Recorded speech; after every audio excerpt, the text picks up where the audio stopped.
One of the most controversial concepts of modern-day farming is that of genetically modified crops. These crops have foreign genes inserted in order to be more resistant to drought, disease, and other drastic changes of the environment.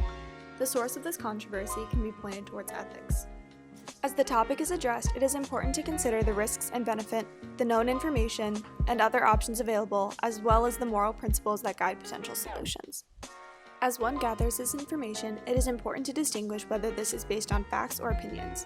Specific facts focus on potential harm for the animals, ecosystems, and humans. For animals, this could cause pain to individuals in the research and production. For an ecosystem, this could narrow the genetic diversity. Finally, for humans, this could decrease food for developing countries. However, the potential benefits of genetically modifying crops could outweigh these costs. According to Medline Plus, these benefits may include more nutritious food, disease and drought-resistant plants that require less pesticides, and a longer shelf life with faster-growing plants. In the United States, specifically Iowa, genetically modified crops must be approved by the U.S. Department of Agriculture, Environmental Protection Agency, and the Food and Drug Administration. According to the Iowa Corn Growers Association, these three checks ensure animal, human, and environmental safety. While these arguments are based on facts, some arguments against genetically modifying crops are based on opinions. A common argument is to modify food is to play God. However, this argument is unsatisfactory because God is an ambiguous concept. Another common argument is that it causes unnatural crosses in species boundaries. This implies that species boundaries are rigid and consistent. In biology, a frequently studied concept is that of gene flow. This is the concept in which the strongest individuals pass on their genes to the next generation. By genetically modifying crops, scientists speed up the process of gene flow that could potentially occur in nature.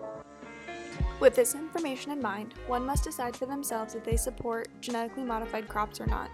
There is no simple yes or no answer because everyone's morals vary based on their religious beliefs, family, and upbringings.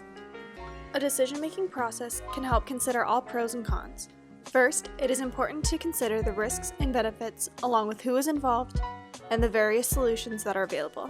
Ideally, a win-win solution is best, but is not always realistic.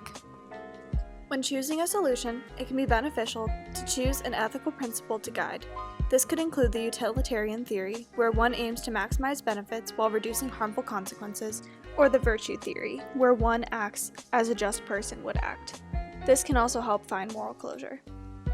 Decisions to support genetically modified crops can also be influenced by the information available. In an article by Gary Comstock, a study was done to test the theory that humans are more likely to react and trust one negative opinion rather than several positive opinions. Participants were asked to bid on a natural pork sandwich. One group received a piece of negative information about the sandwich, the second group received positive information about the sandwich, and the third received both positive and negative information regarding the sandwich. The group with positive information had the highest bid, while the groups with any negative information had very similar results of low bids. This study implies that given positive information of genetically modified foods, consumers will pay more for them. If given negative information alone or with positive information, then consumers are not willing to pay for them. With this information to consider, the choice to support genetically modified crops or not is a personal choice.